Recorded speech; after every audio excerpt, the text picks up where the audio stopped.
إن الحمد لله نحمده ونستعينه ونستغفره ونعوذ بالله من شرور أنفسنا ومن سيئات أعمالنا من يهده الله فلا مضل له ومن يضلل فلا هادي له وأشهد أن لا إله إلا الله وحده لا شريك له وأشهد أن محمدا عبده ورسوله وكل محدثة بدعة كل بدعة ضلالة كل ضلالة في النار فأعوذ بالله من الشيطان الرجيم بسم الله الرحمن الرحيم سبحان الذي أسرى بعبده ليلا من المسجد الحرام إلى المسجد الأقصى الذي باركنا حوله لنريه من آياتنا إنه هو السميع البصير.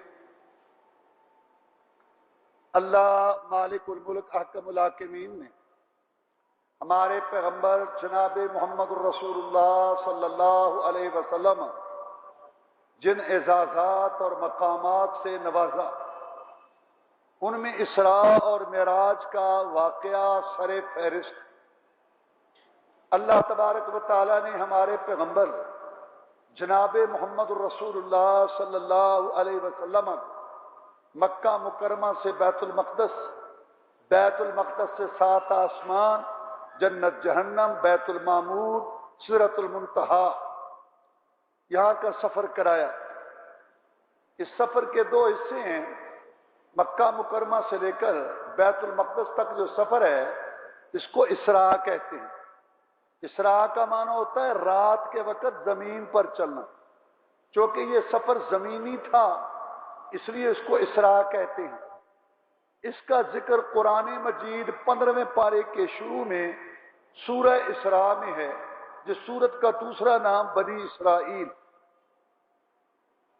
اور اس سفر کا دوسرا حصہ بیت المقدس سے 7 آسمان، جنت جہنم، بیت المعمور، سدرۃ المنتہا، جس کو معراج کہتے ہیں.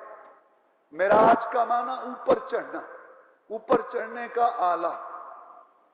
اللہ تبارک و تعالی نے اسراء کا تذکرہ سورہ بنی اسرائیل، سورہ اسراء 15ویں پارے کے شروع میں کیا، اور معراج کا تذکرہ 27ویں پارے سورہ نجم میں کیا.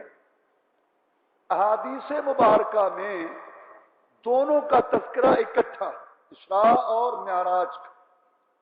اللہ تعالیٰ ارشاد فرماتے ہیں کہ سبحان الذی، پاک ہے وہ ذات، اسریٰ بعبدہ، جس نے سیر کرائی اپنے بندے کو، لیلاً، راتوں رات، من المسجد الحرام، مسجد حرام یعنی بیت اللہ شریف مکہ مکرمہ سے لے کر الی المسجد الاقصی، دور کے کنارے والی مسجد، مسجد اقصی. اقصی کہتے ہیں دور کا کنارہ. مکہ سے وہ دور ہے فلسطین میں، بیت المقدس تک. الذی بارکنا حولہ، جس کے ارد گرد ہم نے برکتیں رکھی، لنریہ، تاکہ دکھائیں ہم اس اپنے بندے کو، من آیاتنا، اپنی نشانیوں میں سے، انہ هو السمیع البصیر، بے شک اللہ سننے والے، دیکھنے والے. اللہ تبارک و تعالی نے اس سفر کو لفظ سبحان سے شروع کیا. سبحان کا معنی ہے اللہ پاک ہے، عاجزی سے، انکساری سے، کمزوری سے، بھول چوک سے اللہ تعالیٰ پاک ہے. یہ اللہ نے شروع میں کیوں کہا؟ کیونکہ اللہ کو پتا تھا اس واقعے کا سراسر تعلق ایمان کے ساتھ، عقیدے کے ساتھ، یقین کے ساتھ. اور جو لوگ عقل پرست ہیں، اپنے آپ کو عقل مند سمجھتے ہیں، حالانکہ بے عقل ہیں، جو ہر بات کو عقل پر پرکھتے ہیں، عقل کو نیچے رکھ کر اوپر بیٹھ کر بات کرتے ہیں، 2 اور 2 4 اور 3 اور 3 6 کے جو قائل ہیں وہ اس واقعے کو نہیں مانیں. اور چنانچہ ایسا ہے جو منکر حدیث ہیں، جو نیچری ہیں، جو پرویزی ہیں، وہ کہتے ہیں یہ نہیں ہو سکتا. یہ نہیں ہو سکتا کہ کوئی انسان یہاں سے آسمانوں تک جائے راستہ میں کئی طبقات ہیں خطرناک قسم کی. ایک طبقہ ایک جگہ ایسی آتی ہے کہ ہر چیز جم جاتی ہے, منجمد ہو جاتی ہے, ٹھہر جاتی ہے. کیسے وہاں سے محمد رسول اللہ گئے ہوں گے صلی اللہ علیہ وسلم. اور ایک طبقہ ایسا ہے کہ وہاں ہر چیز جو ہے وہ پھنس ہو جاتی ہے, راکھ ہو جاتی ہے. کیسے گزرا ہوگا انسان محمد وہاں سے صلی اللہ علیہ وسلم. اللہ کو پتا تھا کہ یہ عقل سے سوچیں گے. اللہ تعالیٰ نے فرمایا سبحان اللہ, پاک ہے ہر عاجزی سے, کمزوری سے. اللہ تبارک و تعالیٰ جو چاہے جب چاہے جیسے چاہے کر سکتا ہے. محمد رسول اللہ کو وہ لے گیا صلی اللہ علیہ وسلم بیت المقدس میں, وہاں سے اوپر لے گیا. ہاں یہ ایمان کا مسئلہ ہے, عقیدے کا مسئلہ ہے, یقین کا مسئلہ. قرآن مجید کے شروع میں اللہ تعالیٰ نے مومنوں کی جو صفات بیان کی ہیں ان میں پہلی صفت یہ ہے کہ الذین یؤمنون بالغیب, جو لوگ اللہ تبارک و تعالیٰ پر, فرشتوں پر, ان سب چیزوں پر ایمان رکھتے ہیں بن دیکھ, بغیر دیکھے مانتے ہیں, بغیر دیکھ. اللہ کو نہیں دیکھا, فرشتے نہیں دیکھے, جنت نہیں دیکھی, جہنم نہیں دیکھی, آخرت نہیں دیکھی, پل صراط نہیں دیکھی, حساب و کتاب کا ترازو نہیں دیکھا, لیکن وہ مانتے ہیں کہ یہ سب کچھ حق ہے, کیونکہ یہ ایمان کا مسئلہ ہے, عقیدے کا مسئلہ ہے, یقین کا مسئلہ ہے. اسراء اور معراج رسول اللہ صلی اللہ علیہ وسلم کا یہ بیت المقدس تک اور پھر 7 آسمان جنت جہنم کا سفر ایمان کا مسئلہ, عقیدے کا مسئلہ, یقین کا مسئلہ, مسلمان ہونے کا مسئلہ. وہ 2 اور 2 4 نہیں سوچتے, وہ یہ عقیدہ رکھتے ہیں کہ ہمارا اللہ لے گیا ان کو.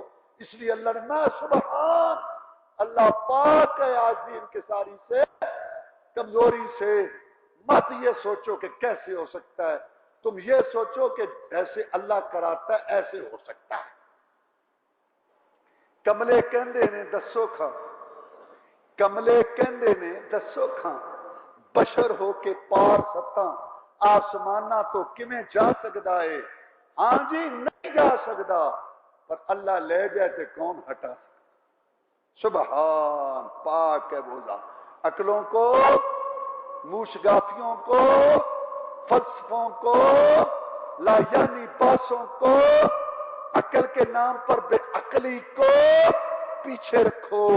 ایمان, یقین, عقیدہ, اسلام, کلمہ کی لاج رکھو اور سمجھو اللہ جو چاہے جب چاہے کر سکتا ہے.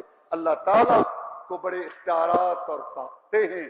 ان اللہ علی کل شیء قدیر, اللہ ہر چیز پر قادر. سبحان الذی اسری بعبدہ, پاک ہے وہ ذات جس نے سیر کرائی عبد ہی, اپنے بندے کو. یہ عبد لفظ لایا اللہ علیہ, اور عبد کہتے ہیں 2 چیزوں کے مجموعے کو, روح اور جسم. روح اور جسم دونوں ہوں تو اس کو عبد کہتے ہیں. روح اکیلی ہو اس کو عبد نہیں کہتے, اس کو روح کہتے ہیں. اور جسم اکیلا ہو اس کو میت کہتے ہیں, میت, مردہ, عبد نہیں کہتے. عبد تب بنے گا کہ جب جسم اور روح دونوں ہوں. اللہ فرماتے ہیں پاک ہے وہ ذات جس نے سیر کرائی اپنے بندے کو. اس میں 3 باتیں اللہ نے سمجھائیں.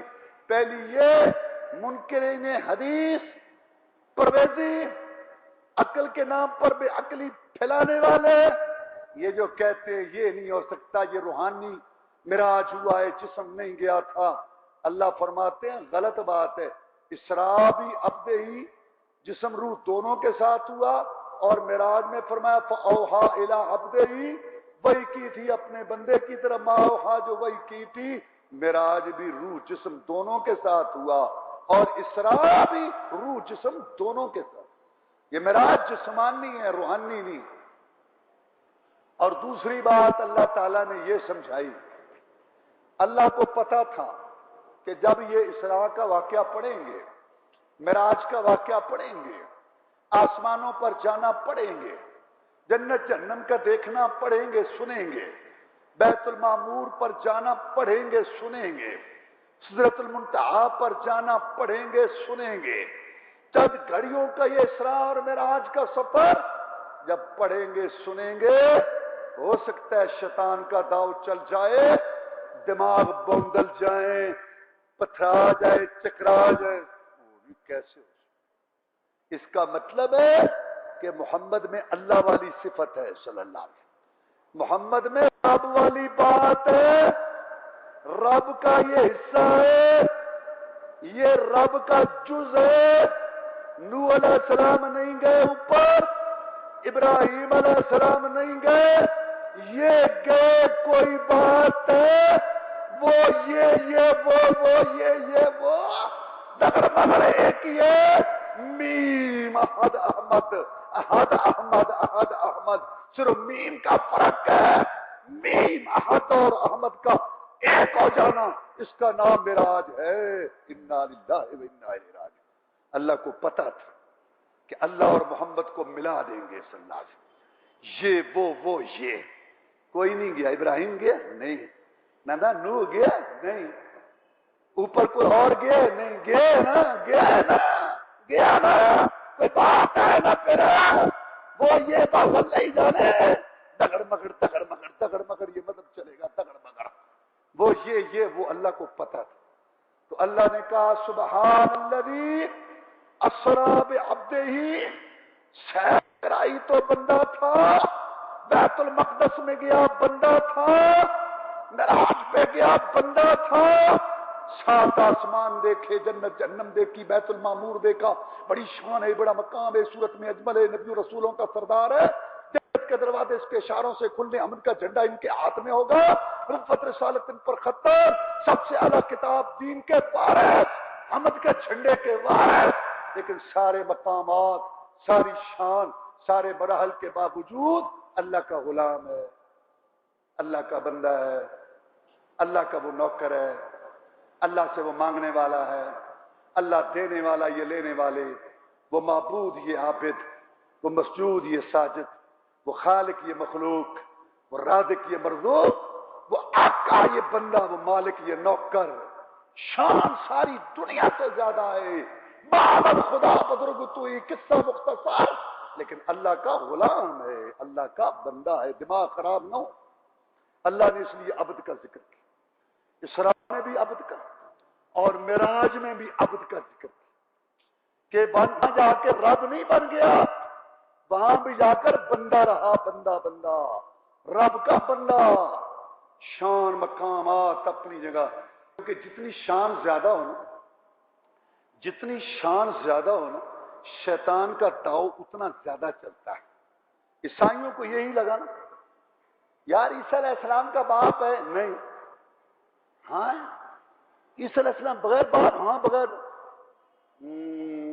اس کا باپ وہ، اس کا وہ، عیسیٰ کا باپ ہے، یہ پھر رب بھی ہونا ہی باپ، رب پھر آپ ہی باپ ہے، لو رب باپ بن گیا اور عیسیٰ بیٹا بن گیا، معاذ اللہ، جتنی شان بڑی ہو اتنا داؤ لگتا ہے، اس لیے رسول اللہ صلی اللہ علیہ وسلم نے اپنی امت کو تنبیہ کی، لا تطرونی کما اطرت النصارى عیسی ابن مریم، اے میری امت مجھے نہ ایسے حد سے بڑھانا جیسے عیسائیوں نے عیسیٰ علیہ السلام کو بڑھایا، اپنی طرف سے محبت کی اور رب کی پیشی کرا دی، قیامت کا دن ہوگا، اللہ پوچھیں گے عیسیٰ تو نے ان کو کہا تھا کہ مجھے رب کے ساتھ ملا دو؟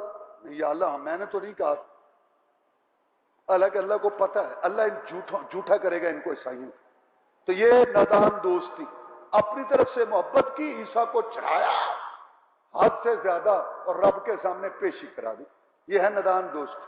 فرمایا مجھے نہ ایسے حد سے بڑھانا، تو شان زیادہ ہو تو وہی داؤ لگتا ہے شیطان کا، اس لیے اللہ نے اسراء اور معراج میں جہاں اور بات بیان کی، اسراء بیان کیا، معراج بیان کیا، نشانیوں کا دیکھنا بیان ہوا، وہاں عبد، بندہ، بندگی، غلامی، اللہ کا بندہ، اس کا ذکر کیا تاکہ دماغ جو ہیں وہ حیران پتھرا نہ جائیں، ذہن بوندل نہ جائیں، سارے مقامات شان کے باوجود اللہ کا بندہ اور غلام ہے، نوکر ہے، اس سے منگتا ہے۔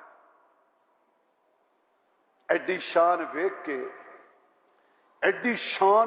کے بلیکھے لگے تد نے، ایڈی شان ویک کے بلیکھے لگے تد نے، خاکی نے اور کملیا پر نوریاں تو ود۔ نبی پاک کھاندے پیندے تے نبی پاک دیاں بیویاں اکھاں جبریل دیاں جنہاں کولوں نیویاں کو ورکا تے پھول عقل دی کتاب دا پتر عبداللہ کا بھتیجا ابو لہب دا، وہ یہ اللہ ہی جانے، وہ یہ بغلولوں کا مطلب نہیں ہے۔ اللہ نے قرآن میں کہا زمین کے دلائل، آسمان کے دلائل، بارش کے دلائل، کھیتی باڑی کے دلائل، انسان کی پیدائش کے دلائل، چاند سورج کے دلائل، غور و فکر تدبر کی دعوت دی ہے اللہ نے کن کو؟ نوکروں کو۔ ہم غلام نوکر ملک پیدا احکم الحاکمین، وہ ہمارے ساتھ دلیل کے ساتھ بات کرتا ہے، غور و فکر کی دعوت دیتا ہے، سوچ بچار تحقیق ریسرچ تدبر کی دعوت دیتا ہے۔ اور یہاں اور نہیں جی باجی یہ راز ہے جی، بس 6 ڈگریاں دین میں بدھو اللہ اللہ اللہ، کوئی سمجھ نہیں آ رہی لوگوں کو کہ کرنے والا تو سب اللہ ہے۔ ہمیں بڑا دکھ ہے بغداد کے اجڑنے کا، واللہ بڑی تکلیف ہے یہ جو دھماکے ہو رہے ہیں، اور یہ امریکہ جانے کی پوزیشن میں آ چکا ہے اللہ کے فضل سے، لیکن جاتے جاتے ہم تو ڈوبے ہیں صنم، لے ڈوبیں گے تمہیں بھی، جیسے عراق میں دھماکے کرا کرو کے مذہبی طبقات کو آپس میں لڑا کے گیا، ایسے وہ پاکستان میں بھی لڑانا چاہتا ہے۔ بے وقوف ہے وہ جو غور اس دشمن پر کرنے کی بجائے آپس میں ہی لڑنے، اور ایجنٹ ہے ان کے لڑائی وغیرہ یہ سارا۔ لیکن اس میں عبرت کی بات بھی تو ہے نا۔ وہ ایک آدمی مجھے کہہ رہا تھا کہ میری ممی بڑی پریشان ہے میری ممی۔ میں نے کہا بھی تیری ممی کو کیا ہو گیا، کیوں پریشان ہے تیری ممی؟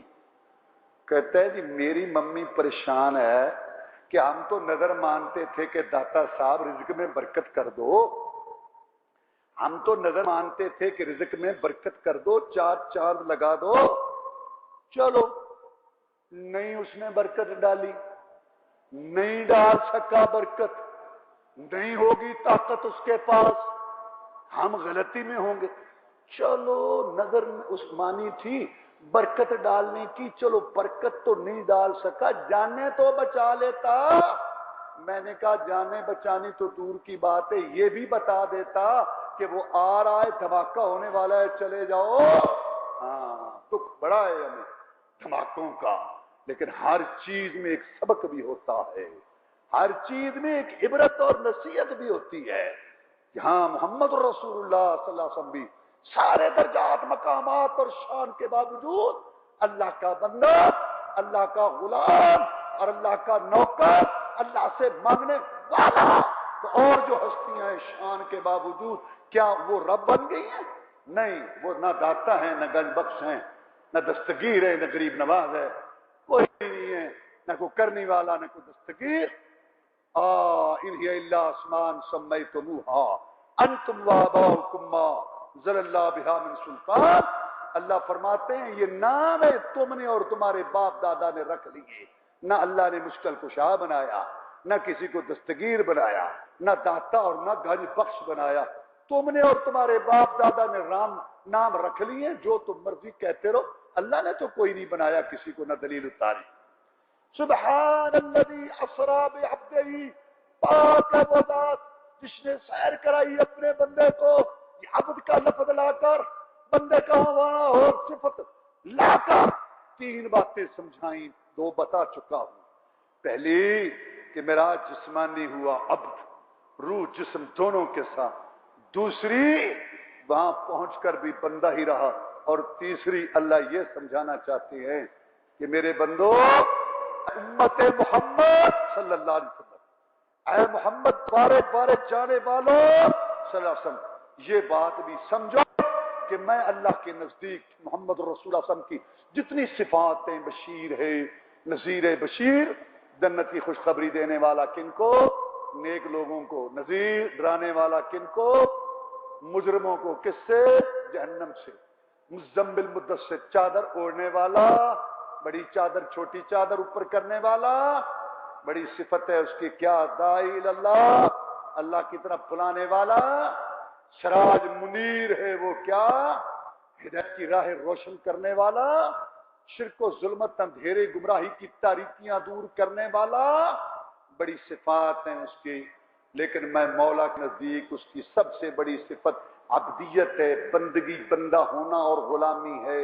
لہذا اللہ نے اسراء میں بھی اسی صفت کا ذکر کیا، سبحان الذی اسریٰ بعبدہ، پاک ہے وہ ذات جس نے سیر کرائی اپنے بندے کو معراج میں، وحی میں کہا فاوحیٰ الی عبدہ ما اوحیٰ، بس وحی کی اللہ نے اپنے بندے کی طرف جو وحی کی، قرآن کا نزول اللہ نے بیان کیا، فرمایا تبارک الذی نزل الفرقان علی عبدہ، برکت والی ہے وہ ذات جس نے فرق کرنے والی کتاب اتاری اپنے بندے پر۔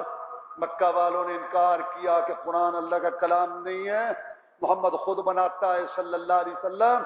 اللہ نے چیلنج دیا وَإِن كُنتُمْ فِي رَيْبٍ مِّمَّا نَزَّلْنَا عَلَىٰ عَبْدِنَا، اگر تم شک میں ہو اس چیز میں جو ہم نے نازل کی اپنے بندے پر، یہاں بھی بندے والی صفت کا ذکر۔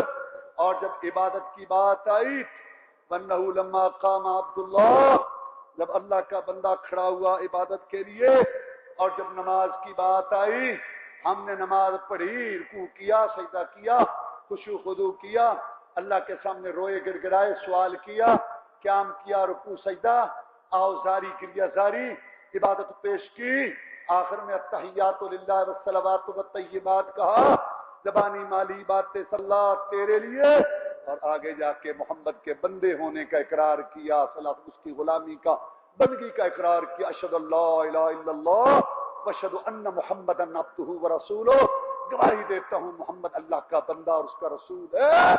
عبدیت غلامی کا اقرار ہوا، تب تیری میری نماز قبول۔ اللہ کیا بتانا چاہتے ہیں؟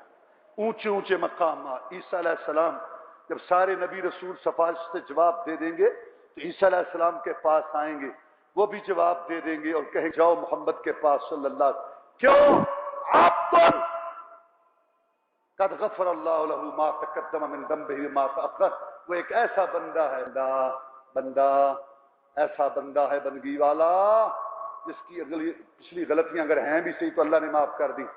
اب اسراء میں مقام عبدیت کا ذکر، معراج میں مقام عبدیت کا ذکر، وحی میں عبادت والی بندگی کا ذکر، صفت کا ذکر، ہر قرآن کے نزول میں بندہ ہونے کا ذکر، اور چیلنج میں مقام عبدیت کا ذکر، ہر عبادت میں مقام عبدیت غلامی بندگی کا ذکر، ہر نماز کی قبولیت میں تشہد میں بندگیت کا ذکر، ہر کل قیامت کے دن اگلے پچھلے موجود ہوں گے، وہاں بھی محمد کی عبدیت کا اعلان ہوگا، محمد کی غلامی کا اعلان ہوگا، محمد کے بندے ہونے کا اعلان ہوگا۔ اللہ کیا بتانا چاہتے ہیں؟ اللہ یہ بتانا چاہتے ہیں کہ میرے بندو، محمد رسول اللہ صلی اللہ علیہ وسلم کی جتنی صفات ہیں اور جتنی ان کی شان ہے، مجھے ان کی سب سے زیادہ صفت جو پسند ہے وہ عبدیت والی، بندگی والی، غلامی والی، عبادت والی، شور میں پکارنے والی، عاجزی انکساری والی، بندہ ہونے والی صفت مجھے سب سے زیادہ پیاری ہے۔ اللہ نے اس کو نمایاں کیا جو شان والا تھا، مقام جو عزت والی جو ہے وہ ان کی حیثیت تھی، اس کو توہین بنا دیا اپنی ندانی سے۔ اللہ یہ بتانا چاہتے ہیں کہ انبیاء، صلحات، قیاس، شہداء، علماء، اللہ کے نیک بندے، تہجد گزار، اشراق پڑھنے والے، نوافل پڑھنے والے، عبادتیں کرنے والے اور مالی بدنی عبادتیں پیش کرنے والے، سب اپنی اپنی جگہ پر ان کی بندگی غلامی ہے، پر جو بندگی کا حق، جو غلامی کا حق، جو بندے ہونے کا حق، جو عبادت کا حق، جو بندگی کا حق محمد نے ادا کیا صلی اللہ علیہ وسلم، اس کی گدے راہ کبھی نہ کوئی پہنچ سکا۔ اللہ یہ بتانا چاہتا، یہی وجہ ہے کہ رسول اللہ صلی اللہ علیہ وسلم فرض کیا، نفل اتنے پڑھتے تھے کہ پاؤں پھول جاتے تھے۔ حضرت عائشہ صدیقہ طاہرہ زکیہ مطہرہ رضی اللہ تعالیٰ عنہ نے عرض کی کہ اللہ کے رسول صلی اللہ علیہ وسلم آپ اتنی تکلیفیں کیوں اٹھاتے ہیں؟ اللہ نے آپ نے اتنے درجے بنا دیے. افلا اکون عبدا شکورا، ایشا رضی اللہ تعالی عنہ، میں اللہ کا شکر گزار بندہ نہ بنوں؟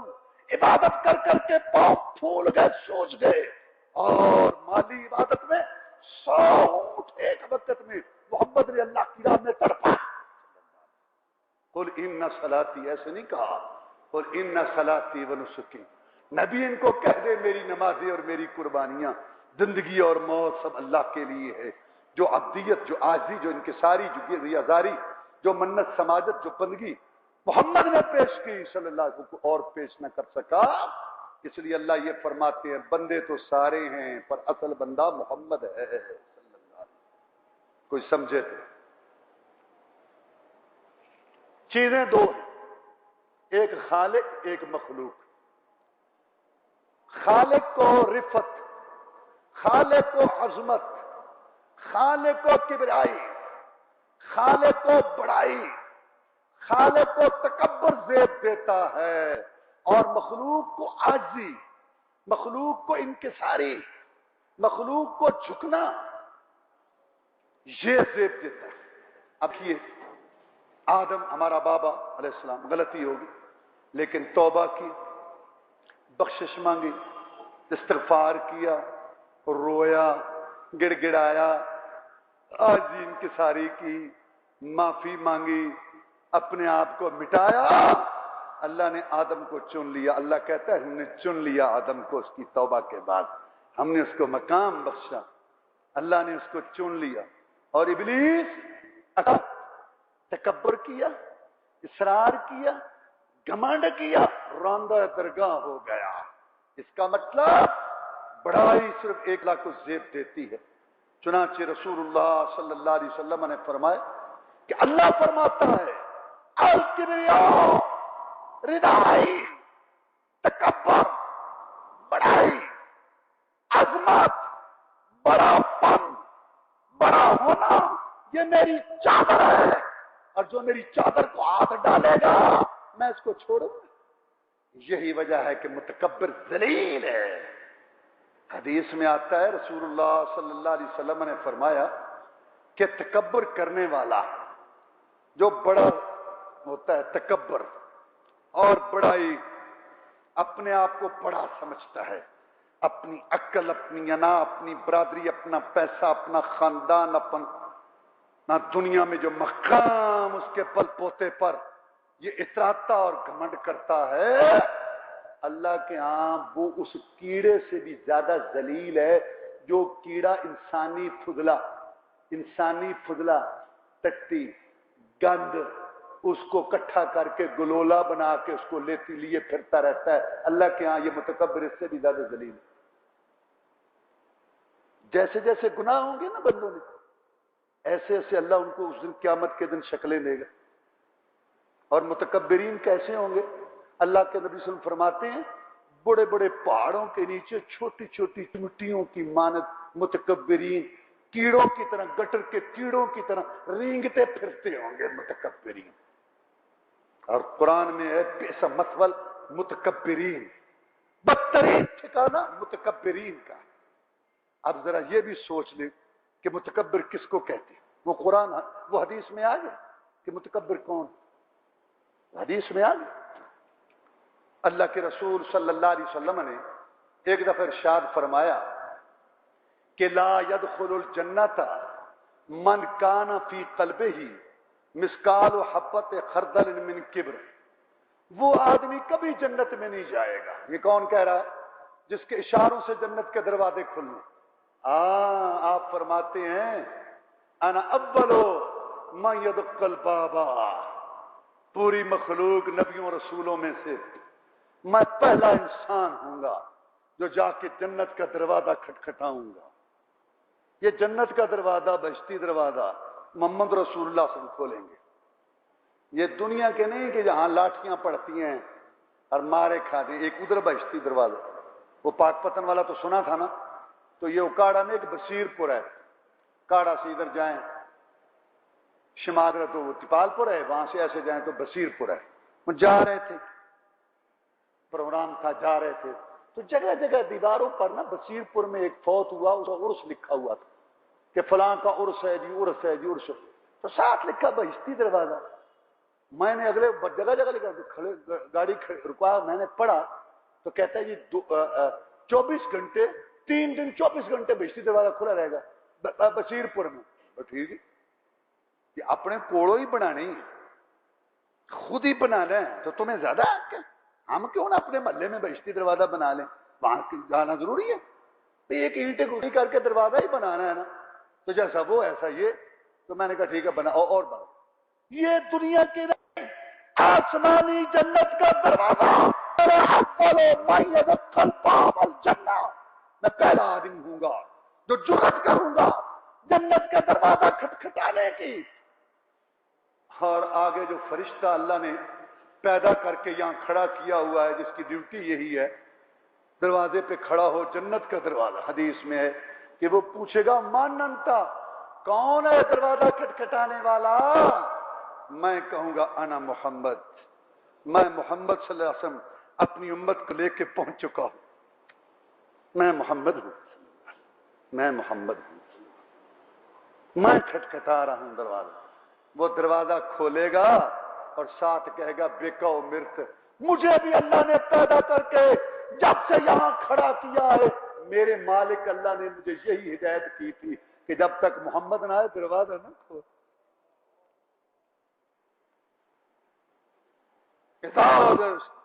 عبادت خدا بزرگ توئی کس کا مختصر، جدو کملی والا تے جنت دا دروازہ کھٹکھٹاوے تے دربان جنت دا اذان سناوے، کہے مینوں مالک نے سی فرمایا نہ کھولی کنڈا جنہ چر محمد نہ آیا صلی اللہ علیہ وسلم۔ ہاں دروازہ اس وقت کھولنا ہے، وہ کھلوائے گا جن کے اشاروں سے جنت کے دروازے کھلے۔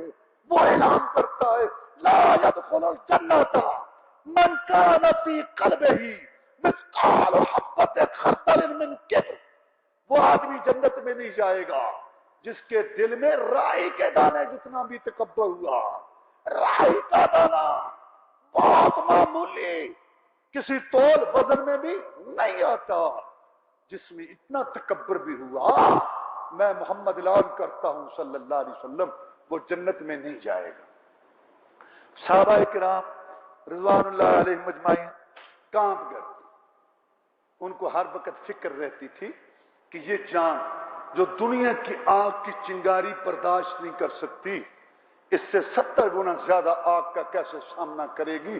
ہر وقت اس فکر میں رہتے تھے کہ جہنم کی آگ سے بچ جائیں۔ وہ ہماری طرح نہیں تھے کہ عمر ہو گئی ہے 30 سال 40 سال 50 سال 60 سال کچھ نہیں ہوتا، اے بس ہوں اے بس کر لیتے ہیں۔ وہی بھی ڈھنگی چال جو پہلے تھی، نہ شکل صورت ٹھیک ہوئی، نہ مرد کا کپڑا ٹخنوں سے اوپر ہوا، نہ بیوی بیٹی کا لباس ٹھیک ہوا، نہ پیشاب کے چھینٹوں سے بچنا شروع کیا ابھی تک، نہ گھر سے ڈرائنگ روم سے تصویریں غائب کی، نہ فسق و فجور فحاشی اور یہ ڈرامے فلمیں نکلے، نہ ہندوؤں سکھوں کی رسمیں گئی، نہ نماز کی پابندی پوری ہوئی، نہ حلال حرام کی کوئی سوچ ہوئی، نہ جھوٹ غیبت چغلی چھوڑا، نہ حسد بغض سے ابھی پیچھے ہوا، نہ بھائیوں کو جو ہے پریشان کرنے والے حقوق پہ ڈاکا، کچھ بھی نہیں ہوا، کچھ بھی نہیں ہوا، کچھ بھی نہیں ہوا۔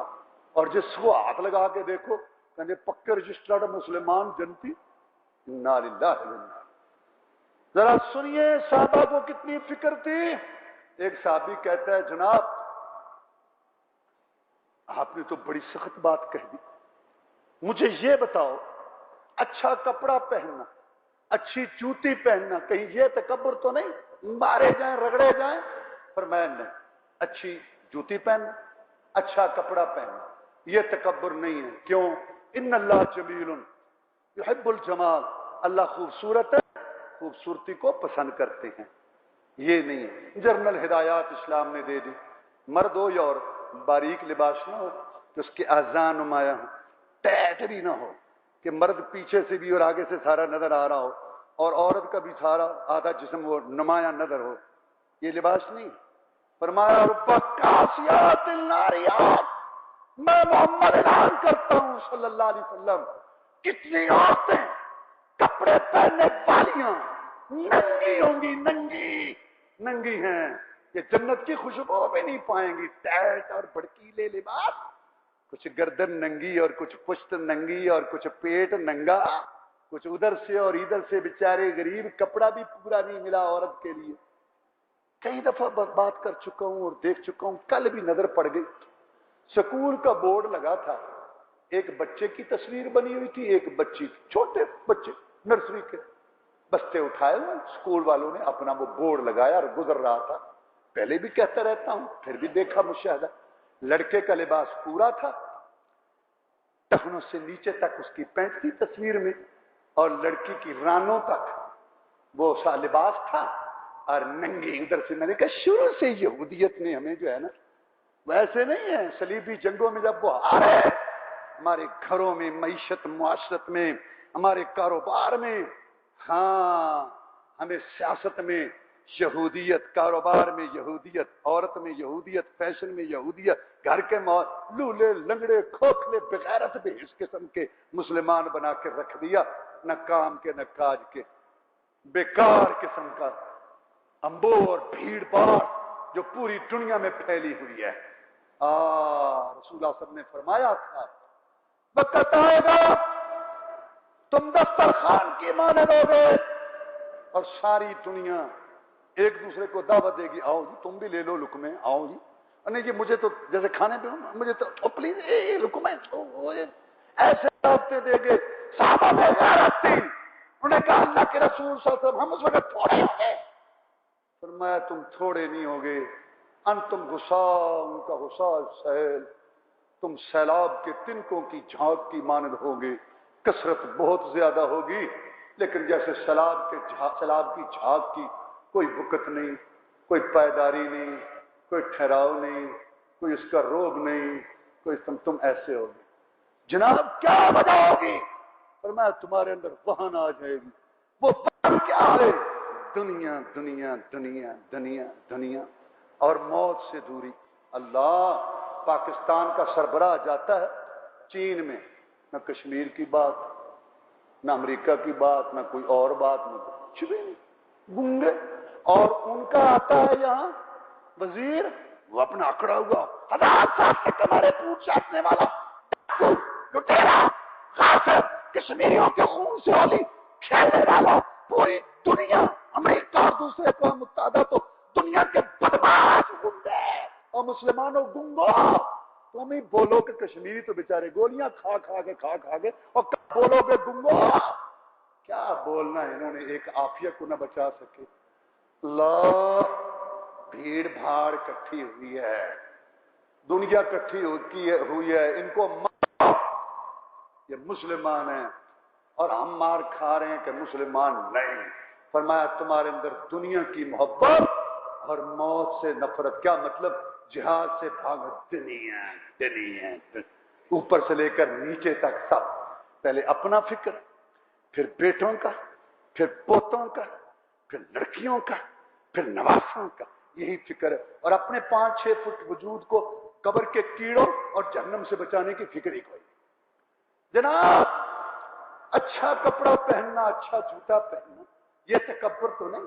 فرمایا نہیں, باریک لباس نہ پہنے, ٹیٹ نہ پہنے, مرد عورتوں والا نہ پہنے, عورتیں مردوں والا نہ پہنے, فاخرانہ گھمنڈ, ہاتھ مرد ریشم کا لباس نہ پہنے, عورتیں ننگا ٹیٹ لباس نہ پہنے. باقی اجازت. اللہ خوبصورت ہے, خوبصورتی کو پسند کر. جناب تکبر کیا ہے؟ صحابہ کرام تھے, دنیا کے ذہین لوگ تھے, نبیوں رسولوں کے بعد افضل ترین گروہ تھا, لیکن دین محمد سے سیکھتے تھے صلی اللہ علیہ وسلم. جناب حق کیا ہے, ظلم کیا ہے, تکبر کیا ہے؟ لہذا دین وہ ہے جو اللہ نے نازل کیا, محمد رسول اللہ نے سمجھا دیا.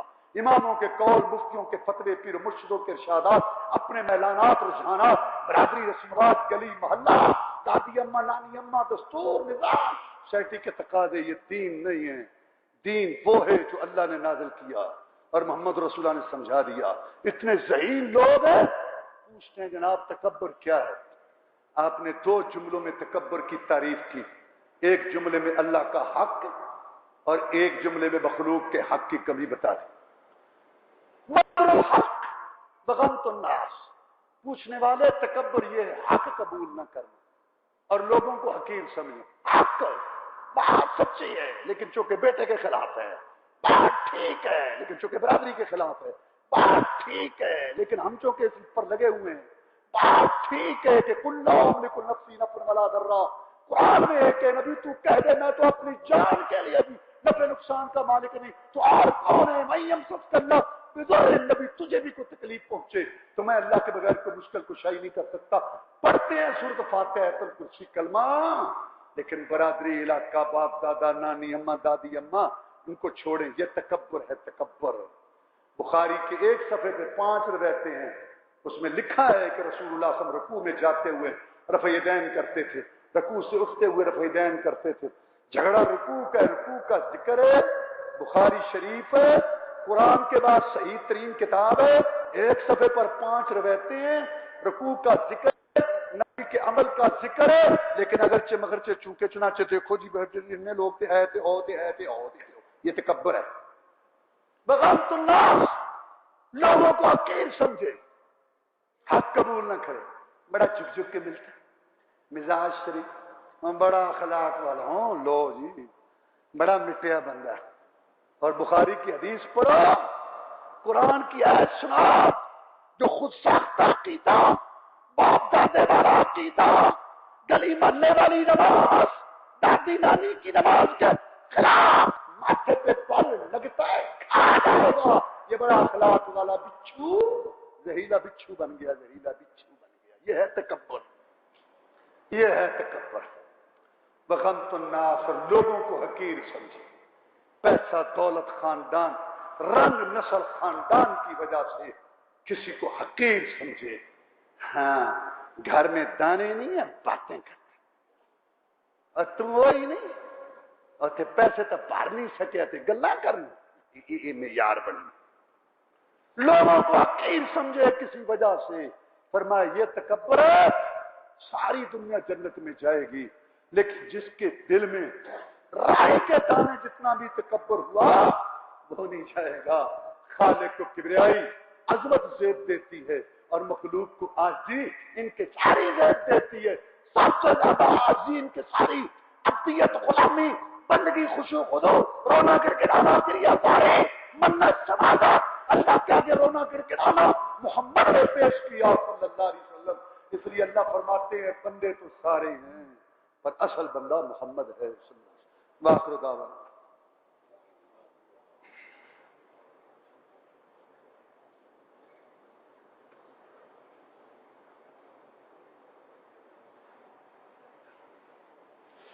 إن الحمد لله نحمده ونستعينه ونستغفره ونعوذ بالله من شرور أنفسنا ومن سيئات أعمالنا، من يهده الله فلا مضل له ومن يضلل فلا هادي له، وأشهد أن لا إله إلا الله وحده لا شريك له، وأشهد أن محمدا عبده ورسوله صلى الله عليه وسلم۔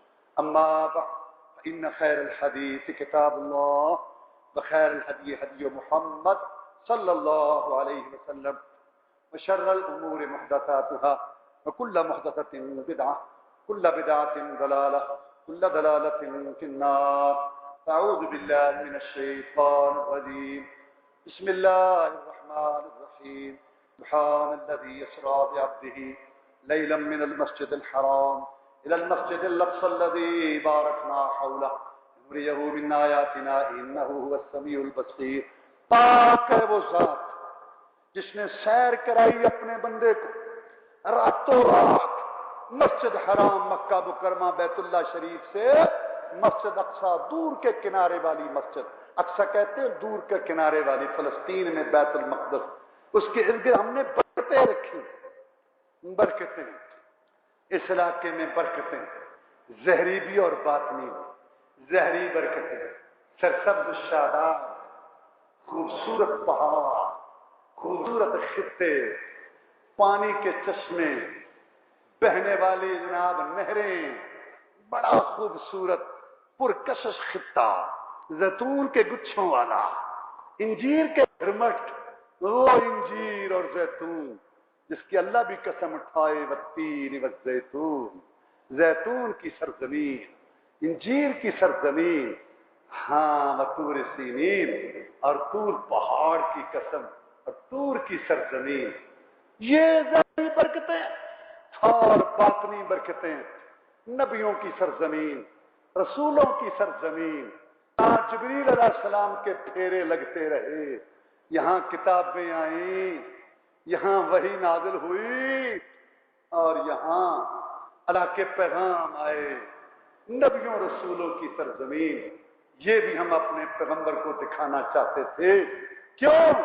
جب یہ ہمارا پیغمبر نبیوں رسولوں کا سردار تھا تو پھر ضروری تھا کہ جب یہ نبیوں رسولوں کا سردار ہے تو اس کو نبیوں رسولوں کی سرزمین دکھائی جائے، اس کو نبیوں رسولوں کا علاقہ دکھایا جائے، اور بیت المقدس وہاں لے جایا گیا تاکہ محمد دو قبلوں کا امام بن جائے صلی اللہ علیہ وسلم۔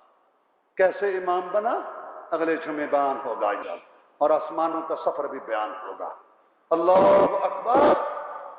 بیت المقدس مسلمانوں کا پہلا قبلہ جو عمر فاروق نے فتح کیا رضی اللہ تعالیٰ نے، پھر یہ لے گئے، پھر صلاح الدین ایوبی، اللہ اس پہ کروڑوں نازل رحمتیں نازل کرے، دھوپ میں برسیں کر کر کے، پانی میں رہ کر، ہار برسیں، اور پہاڑوں میں صحراؤں میں لشکر تیار کر کر کے، واللہ 20 عیسائی ملکوں کے سربراہ اکٹھے ہو گئے تھے صلیبی جنگ کے لیے، سارے عیسائی اکٹھے ہو گئے تھے بیت المقدس کو بچانے کے لیے، لیکن شیر آگے بڑھا اور سارے عیسائیوں کو لتاڑ بچھاڑ کے اور سب کو کاٹ کے اڑا کے اللہ کے رسول کی وہ اسراء اور اسراء گاہ پہلا قبلہ بیت المقدس فتح کر کے مسلمانوں کو دیا۔ اللہ کروڑوں رحمتیں نازل پر، اور آج مسلمانوں کی غفلت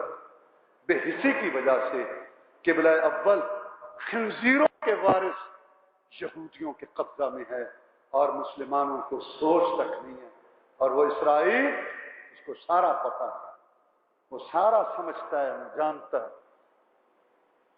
اس کو پتہ ہے۔ دیکھو ترکی کی قیادت میں کتنا بڑا قافلہ گیا، ظلم کی انتہا ہے، فلسطینیوں کو غزہ کے اندر معصوم، نہ پانی نہ دانا، نہ کسی امریکہ کو نہ کسی کو نظر آتا ہے، کیونکہ مسلمان ہے نا، ایک امریکی کو کچھ ہو جائے بلکہ ان ظالموں کے جانور کو ہو جائے۔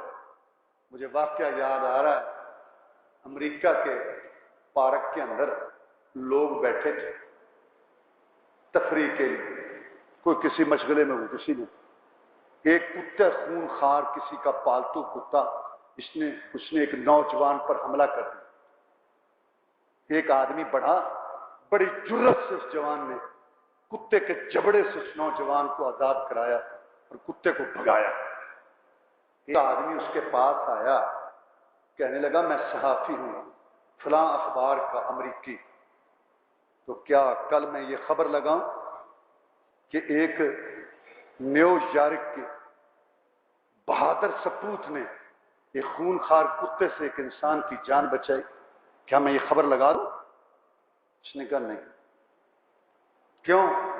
کہتا میں نیو یارک کا رہنے والا نہیں ہوں۔ اچھا تو کیا میں یہ خبر لگا دوں کہ ایک امریکی سپوت نے خون خار کتے سے ایک کی جان بچائی، یہ خبر لگا دوں؟ کہتے ہیں نہیں۔ اس نے کہا کیوں؟ میں امریکی نہیں ہوں۔ تو کون ہے؟ کہتا میں پاکستانی ہوں۔ وہ نفرت کر کے چلا گیا، اور دوسرے دن اخبار میں خبر لگی قاعدہ سے تعلق رکھنے والے ایک دہشت گرد نے بے زبان جانور پر حملہ کر کے کتے کو زخمی کر دیا۔ یہ ہے اس چہرہ اس بدماش کا، دنیا کا جگہ ہنڈا، یہ حشر الغزہ میں ان کے بیچاروں کا، اور کوئی امداد لینے کا تو ان پہ گولیاں برسائی گئی۔ ساری دنیا نے یہودیوں کی غنڈہ گردی دیکھی، وہ پتہ لوہے لنگڑے اپاج کھوکھلے مسلمان، جب وہاں بچے نعرہ لگاتے ہیں نا کہ خیبر خیبر یا یہود جیش محمد سوف یعود، اور یہودیوں خیبر یاد کرو، خیبر محمد کا لشکر آئے گا محمد کا لشکر۔ وہ آگے سے ہنس کے کہتے ہیں پتہ ہے جب محمد کا لشکر آئے گا ہماری یہاں سے چھٹی ہوگی، لیکن ہم نے ایسے انتظامات کر رکھے ہیں کہ محمد کا لشکر پیدا ہی نہیں ہونے دیں گے، ہم تمہارے گھر میں گھسے ہوئے ہیں، تمہاری لڑکی لڑکے کی پیدائش سے لے کر اس کے مرنے تک تو تم ہمارے ہو پیارے، سب یہودیت تمہارے گھر میں، کاروبار میں، بچوں میں، لباس میں، دودھ و باش، کھانے پینے، شادی غمی میں، تو ہم نے کہاں سے لشکر آئے گا محمد کا صلی اللہ علیہ وسلم؟ ہم نے پورے انتظام کر رکھے ہیں کہ تمہیں پوری طرح بدماش، بغیرت اور اپنا غلام بنا کے رکھیں اور دنیا کے وسائل ہاتھ میں لے کے کتوں کی طرح تمہیں پچکار پچکار کے ٹکڑے ڈالیں۔ کہاں سے آئے گا محمد کا لشکر صلی اللہ علیہ وسلم؟ اور پھر انہوں نے کہا ہاں محمد کا لشکر اس وقت تیار ہوگا، ہمارے اوپر حملہ اس وقت کرے گا اور ہم اس وقت شکست کھائیں گے، اور محمد کا لشکر اس وقت غالب آئے گا کہ جب مسلمانوں کی صبح کی نماز میں، مسلمانوں کی صبح کی نماز میں اتنے نمازی ہوں گے جتنے جمعے میں۔ جمعے میں ماشاءاللہ رونق ہے، اور نماز بڑی مسجد سے چھوٹی میں چلے جاتے ہیں، اور صبح کی نماز میں قاری صاحب کبھی انتظار کرتے ہیں کہ کوئی آ جائے تو نماز کریں۔ تو میرے بھائیوں یہ قرض ہے امت مسلمہ پر بیت المقدس کو واپس لینا، اس کے لیے جذبہ جہاد، جرت خرچ کرنے کی بھی جو ہے وہ انسان کے اندر جرت ہونی چاہیے۔ جب انسان عادت ڈالتا ہے نا خرچ کرنے کی، بخل دور ہوتا ہے، کنجوسی دور ہوتی ہے، اور انسان سمجھتا ہے میرا کچھ نہیں، اور اللہ بڑا قدردان ہے، اللہ کی قسم، اللہ کہتا ہے یہ تو مجھے قرض دے رہا ہے، میں لٹاؤں گا 700 گنا کر کے۔ حدیث میں آتا ہے اللہ تمہارے صدقات کو گھوڑی کے بچے کو جیسے تم پالتے ہو بکری کے ایسے پال پال کے پہاڑوں جیسے لٹا کے واپس کرے گا۔ اب تازہ موقع آپ کے لیے یہ اللہ نے رکھا ہے کہ یہ پیچھے جو جگہ بن رہی ہے آپ کو پتہ ہے بڑی مشکلات سے یہ جگہ لی گئی، بہت زیادہ اس میں تکالیف آئیں، لیکن الحمدللہ اللہ نے کامیابی دی۔ پہلا لنٹر اس کا ڈل چکا ہے، نیچے تہخانہ کمرے اور اوپر والے نیچے بن گئے 40 کمرے ہوں گے، چاہے ادارہ بنے کچھ چلائیں۔ اب دوسرا لنٹر جو ہے وہ ڈلنے والا ہے، تو اس کے لیے آپ سے گزارش ہے کہ ہر آدمی کم از کم ایک سیمنٹ کی بوری جو ہے نا اس کے وہ پیسے دے کر جائے تاکہ یہ لنٹر اچھی طرح ڈل جائے اور پھر آپ کے لیے صدقہ جاریہ ہو۔ اب نہیں ہے تو لکھا کے جانا ہے، بارر کے جانا ہے، نہیں تو دو مل کے، ہر صورت یہ جو سیمنٹ کا سیمنٹ پہلے بھی آپ نے ڈالا تھا لنٹر اللہ کی توفیق سے، اب بھی آپ کے حصے میں آیا ہے، سریا ہے، اینٹیں ہیں، جو ہے وہ ہے، وہ سارا ادھار پر جو بھی ہو رہا ہے، لیکن سیمنٹ جس سے مضبوط ہونی ہے عمارت وہ آپ کے ذمے ہے۔ اسی طرح پچھلی دفعہ کی طرح 1000 جو ہے نا سیمنٹ کی بوری وہ آپ کے ذمے ہے۔ اس جمعے میں کچھ رہ جائے تو اگلے جمعے تک پوری کر دو۔ اللہ آپ کے مال و دولت میں برکت کرے، دنیا آخرت آپ کی اچھی کرے۔ اللہم اعز الاسلام والمسلمین، اللہم انصر الاسلام والمسلمین، اللہم انصر الجہاد والمجاہدین، اللہم اذل الشرک والمشرکین، اللہم انا نجعلک فی نحورہم ونعوذ بک من شرورہم، اللہم انا نسألک الجنة الفردوس، اللہم اجرنا من النار، اللہم اشف مرضانا مرضى المسلمین، اللہم اکفنا بحلالک عن حرامک واغننا بفضلک من سواک، اللهم نجي اخواننا من السجون، اللهم اكفنا بحلالك عن حرامك واغننا بفضلك من سواك، اللهم اغفر لنا وللمؤمنين والمؤمنات والمسلمين والمسلمات والذين قلوبهم مسمح ذات بينهم، اللهم استر عوراتنا وامن رواتنا، سبحان ربك رب العزة عما يصفون وسلام على المرسلين.